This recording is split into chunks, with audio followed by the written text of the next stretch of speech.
Now, your forecast first, sponsored by Matex Heating, Cooling, and Plumbing. Kind of a warm night across the area on this Thursday evening, where we had a few showers earlier today down near I-70. Most of us, it was a sunny and a warmer day. You felt some of that humidity cranking up a little bit more.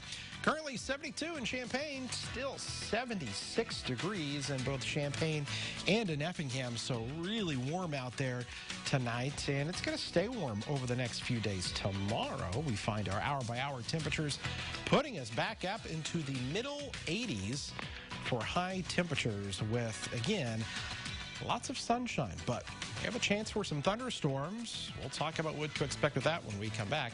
WCIA3 News starts right now. Now from WCIA3 News. We never want a student to show up and not have the supplies. But that won't be an issue in one school district. We'll tell you why. Who knows how much longer this is going to go on? And because of that, she's willing to do whatever it takes to hold her father again.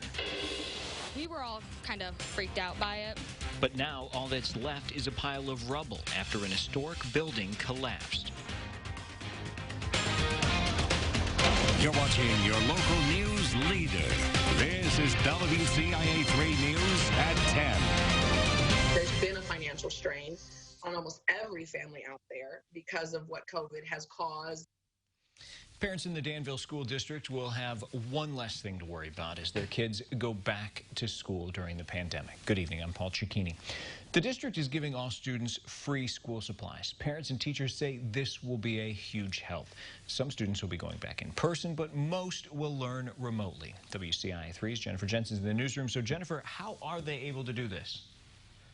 Well, actually, what they're going to be doing is the school district will partner with several stores on this project. The week before school starts, district staff will go door to door delivering the bags of supplies to families.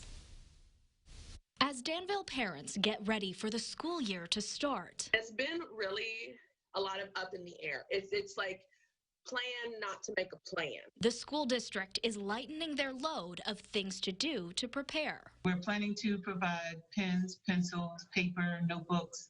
We're trying to put together an art kit for the elementary students and art supplies for those high school students taking art as a part of their schedule.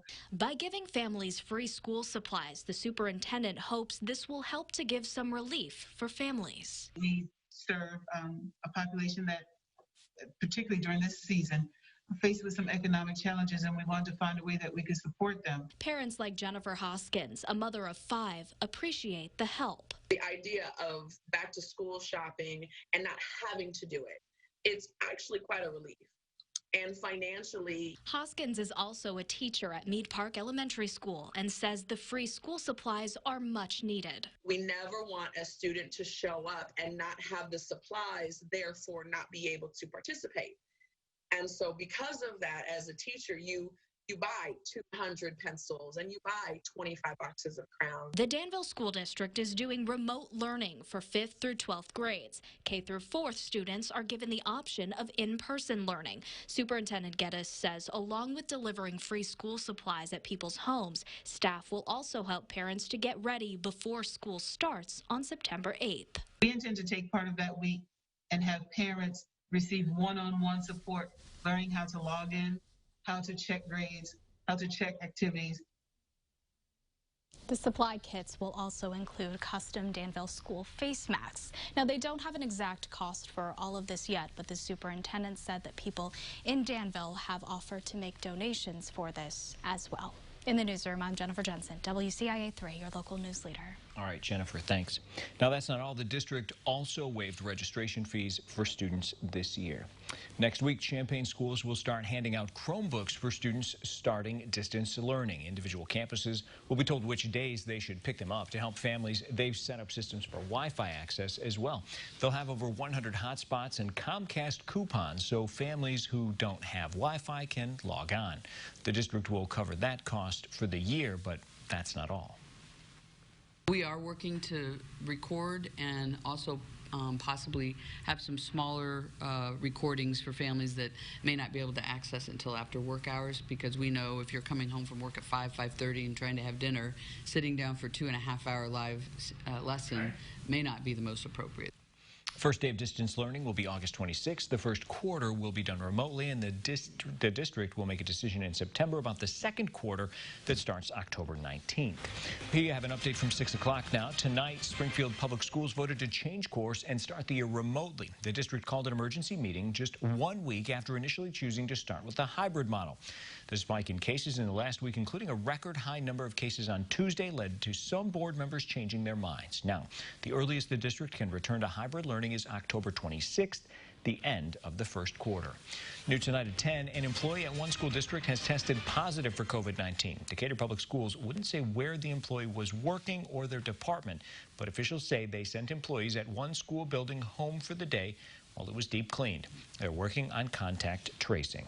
Students and staff at the U of I won't be able to get tested for coronavirus on campus tomorrow. A sign at the testing site says all COVID-19 testing locations are closed Thursday and Friday.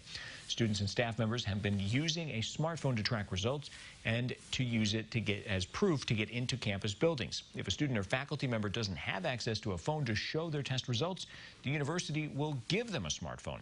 People can contact the school for more information about the site closures. A mobile testing site is coming to Livingston County. It'll be at the Livingston County Health Department in Pontiac, and it'll be open from 8 to 4 next Monday and Tuesday. Anyone can be tested at no cost, no appointments necessary, and you don't have to be symptomatic to get a test. A woman in Central Illinois wants nursing homes to let visitors inside. Julie Smith's father has been in a nursing home for about a year and a half. He has a condition that affects his mobility, and he also suffers from dementia. Smith says her family's very close, but because of COVID-19, they cannot see him in person. She's willing to do whatever it takes to be able to hold her father again. I don't know how much time he has left on this earth, but it could be 6 months or less. And who knows how much longer this is going to go on. So it may not be until they decide that he's dying that we're allowed in at his bedside. Smith says she's willing to take a COVID-19 test or wear protective gear to be able to see him. She's also trying to get a hold of state representatives, the governor's office, and public health department to try to change the policy, but she has not heard back. Champaign public health leaders are working on a way for you to get proof of a negative COVID-19 test more quickly.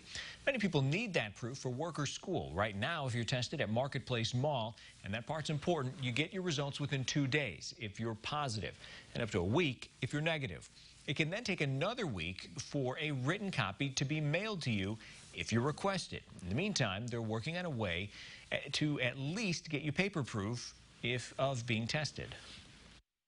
So one of the solutions that we thought about was, if we ask these employers who are requiring proof of testing or proof of a negative result, at least while they go and get tested, the Marketplace Mall site, stamp it or initial it, saying that, yes, this person got tested on this day and this time.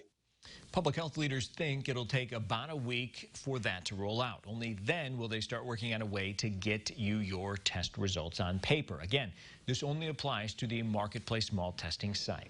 Looking at the latest COVID-19 numbers now, there are more than 200,000 total cases diagnosed statewide. This is after 1,800 new cases were reported today. Positivity rate is down slightly. It now sits at 4%. 24 more people have died. There are now nearly 7,700 COVID-related deaths in the state. Rubble is all that's left of a century-old building in downtown Tuscola. The old Dixie Cream Donut Shop near North Park in West Pembroke crumbled this afternoon. No one was hurt, but it's been part of the town's history for decades and a special piece of history for one family. Some buildings are supposed to come down, but this wasn't one of them. I was actually really scared. The 100-year-old building suddenly collapsed in downtown Tuscola.